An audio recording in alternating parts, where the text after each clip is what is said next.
Hello, everybody. My name is Benjamin Bloom. We're in the close season. We're looking for some stories, but they're not going to start up yet. So this week, I figured it might be fun, hopefully. That's the idea, to do some top 5 videos about last season's going on in the Championship. We're going to start off today with the top 5 team performances I saw last season in the Championship. I saw 77, one FA Cup game, 77 games, including all of the playoffs. So I have tried to come up with a top 5, which in my humble opinion were the best 5 team performances that I saw and that I deemed to be the best. Obviously, these opinion ranking type videos tend to bring out the absolute worst in the YouTube comments. So look, if you have a different opinion to me, that is absolutely fine. And I would encourage you to put your opinion of what you saw in the comments. If somebody has a different opinion to you or you have a different opinion to me, there is no need to insult anybody. Their opinion is just as valid as yours. Nobody is a fraud. Nobody's opinion is a joke, and we can all play nicely together in the comments. That may fall on deaf ears, but we're just giving our opinions, and it's just a bit of fun before people go crazy in the comments. And just before I start, if I didn't see the game, I can't put it in my list, okay? So you may have seen a team performance better than one I saw. Just put it in the comments. It's all good. Let's start with my number 5, which was Marcelo Bielsa's Leeds at Aston Villa just before Christmas. Leeds are in the midst or possibly near the start of their winning streak that took them to the top over the new year. Bielsa's system had kicked in, everything working well, not necessarily the injury problems that they had towards the end of the season. And off they go to Aston Villa, who'd settled quite well under Dean Smith, starting to put in good performances. Things working well, but Mr. Grealish was injured a couple of weeks before, so that bad run hasn't transpired just yet. They're still in pretty good nick here. And we start the game and Villa cut Leeds open after 5 minutes. Really nicely worked goal, piercing through from midfield, knocked across, and Abraham sticks it into net after only 5 minutes before Leeds can settle. Leeds try and settle, but after 17 minutes, good work from Kodja, nice little step over, slides it to the left. Hurahan, probably one of the best in the league in that position on the edge of the box, on the left foot, and he slides it into the corner from the outside of the box. So great start from Villa. They're 2-0 up. We're on Sky.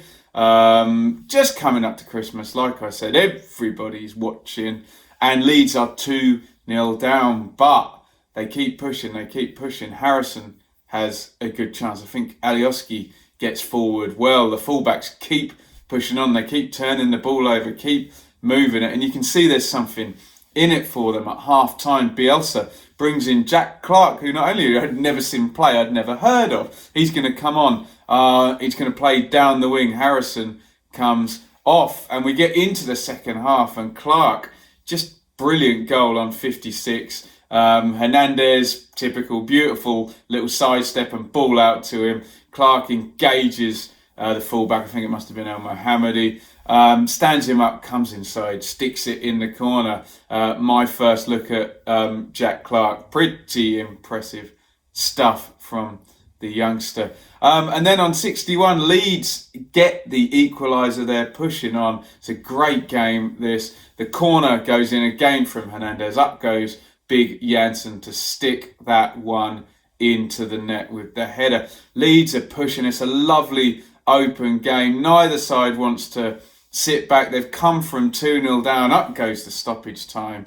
And Leeds, as they did a few times at this point in the season, get the late winner. Alioski drives the ball across. Poor header by El Mohammadi, but under some pressure from Clark behind him. Goes back out to Roof, and in it goes in the 95th minute. Leeds get the winner, and they're going to keep their place up at the top of the table. It was a brilliant comeback. It was my first look at a really good Bielsa performance. I'd seen Leeds once at this point, and they'd beaten Ipswich, but everybody beat Ipswich when I saw them, especially the top teams. I loved what Hernandez did in the midfield. I loved the substitution. I loved the fighting spirit, and how they just, even though Villa's finishing was spot on for the first 20 minutes, how they just kept going and going and going was really, really fantastic. So my number 5 is Leeds, coming back from 2-0 down to beat Aston Villa. On to number 4, and we're going into the FA Cup. I saw 2 FA Cup games. Cool, I'm lying about my total. 76, there you go. 76 games I saw.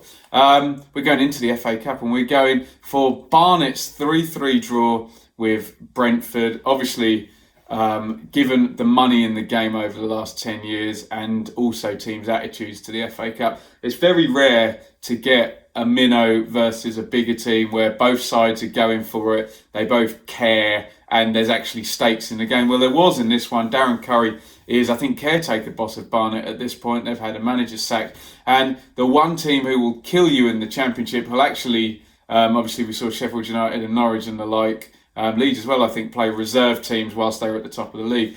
This is probably as hard as it was going to get from the Championship in this season's FA Cup. So here come Brentford. They're going to try and kill you in possession. And it had everything. It was cold. We had the little stadium completely full over at the Hive in Barnet. And we had the underdog versus the big team. And obviously, Brentford have been the underdogs many, many times themselves. So Brentford take the lead just before half-time. We have our pantomime villain, Ollie Watkins, sticks in a long ranger, bounces it into the corner. Equilibrium is fine in the football universe. The big team is winning against the little tiny minnow. But after half-time, classic Shaq Colthurst FA Cup forward pokes in on 49 and then scrambles in on 53. Exactly what you want in the FA Cup. Not pretty goals, but just a forward who's not going to miss the chances. That's your recipe for a great FA Cup minnow performance. But on 59, Barnet come a cropper, and it's that pantomime villain, Ollie Watkins. He goes down. I don't think he got much of a touch there for a penalty. Neil Mopai, one of the Championship's top scorers, so the big name sticks it in. And then on 71, Brentford look to have done a classy goal by Kanyos. Nice quick break. He's fed into the middle. He sticks it in. But Barnet are not going to be beaten today, and it's a moment of individual quality from Sparks. He curls the free kick in. He's just come on as a sub, and he sticks it in the top corner. Look, that performance is nothing on Bielsa Leeds team or whatever else we're going to go and talk about, but for narrative, for fight, for heart, for taking your chances against a bigger opponent, it was a fantastic performance. I loved it. Sweeney, the big non-league centre-back, Colthurst, the striker, Sparks, the individual hero, with a nice name for the headline writers again. And that's why Barnet coming back from behind twice to draw with Brentford in the Cup is my number 4 performance. On to number 3, and I have to apologise, there's a bit of a Leeds-centric theme here. You have to understand I'm a Championship vlogger.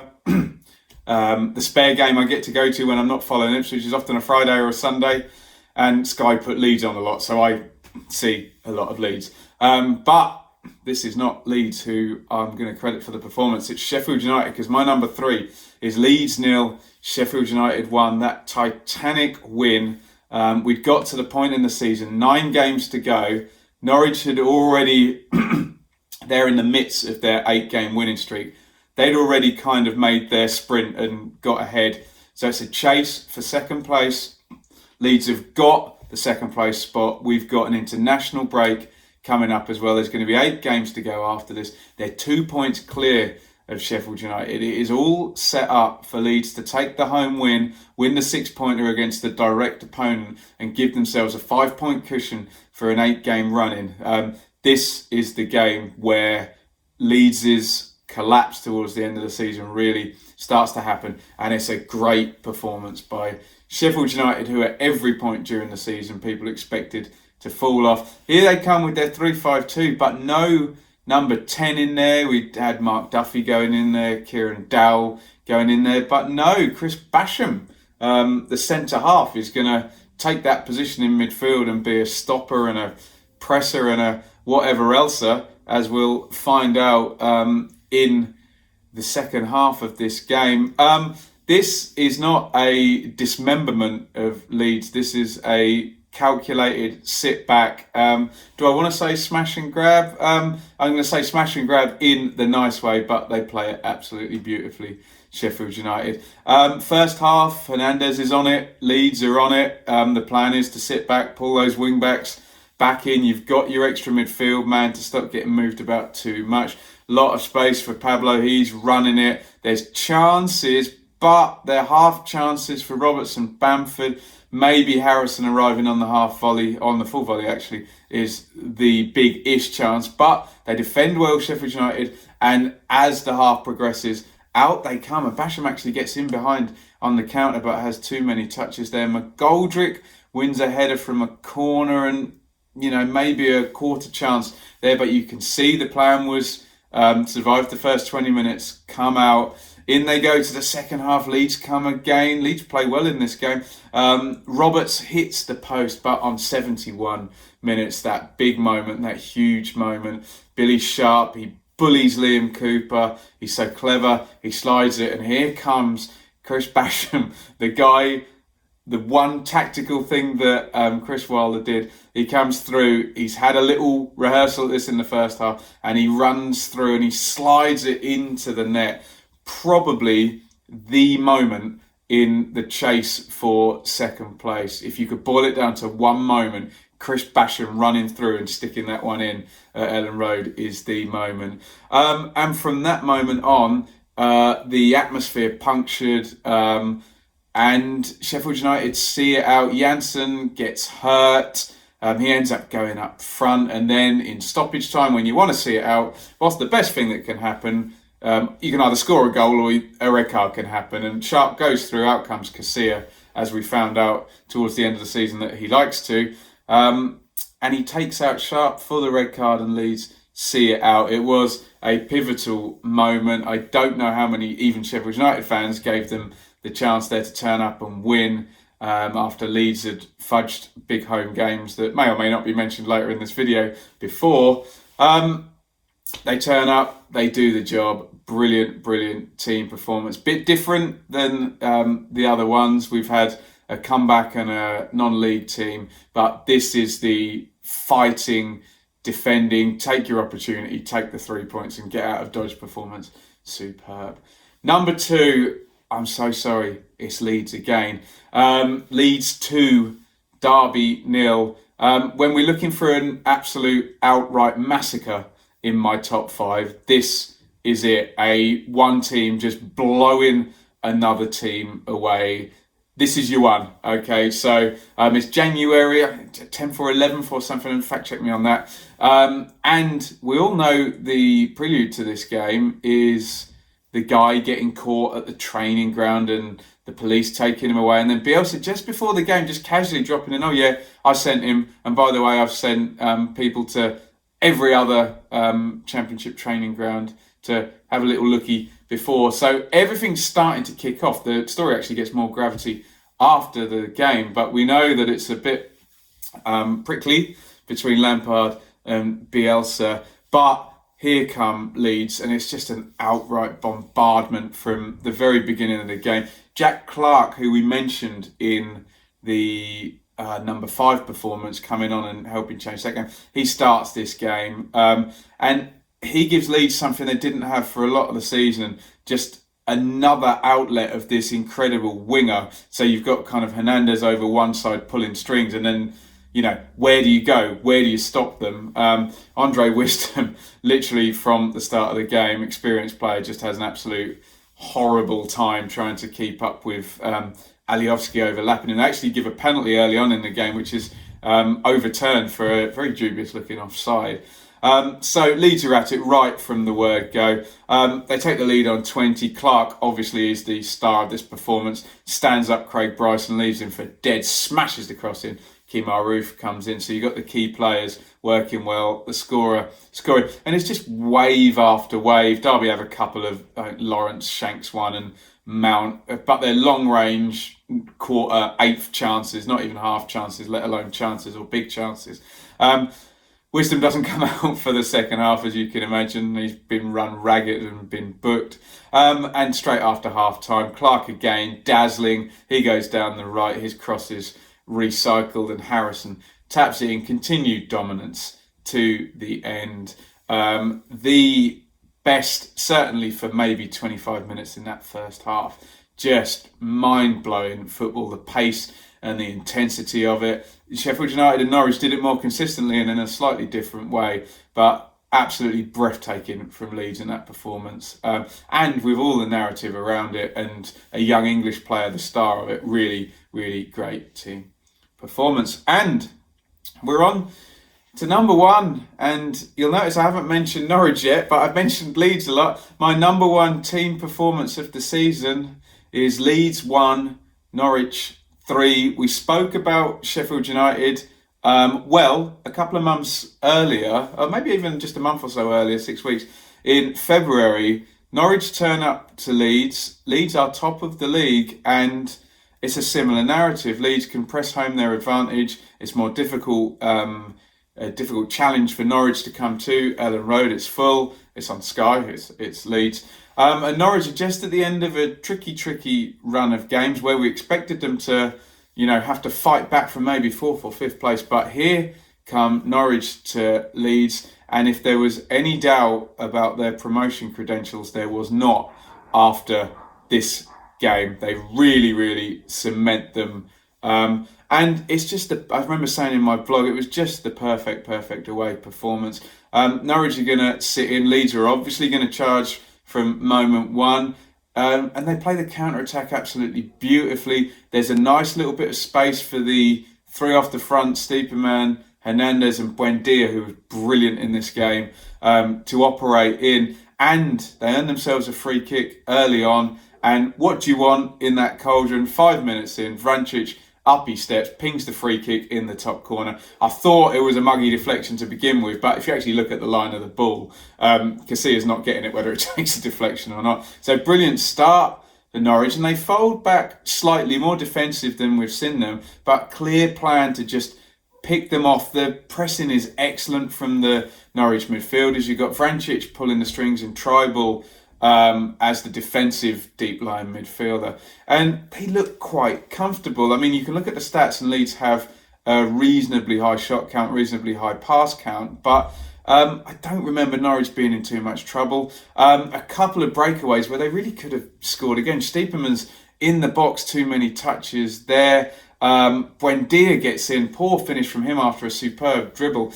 They were so dangerous when they came away. The threat of another Norwich goal was huge, and they get one. It's again, I don't want to denigrate what I'm calling the best team performance of the season. A bit of a muggy deflection, but there's men over. Pukki reads it beautifully and taps it into the empty net, and it's 2-0 on the breakaway. It's going absolutely perfect, textbook stuff from Farke. We get into the second half, and this is far more comfortable. Norwich shut the game down, and they do have more chances in this half. They get the breakaway, Lewis going down the left.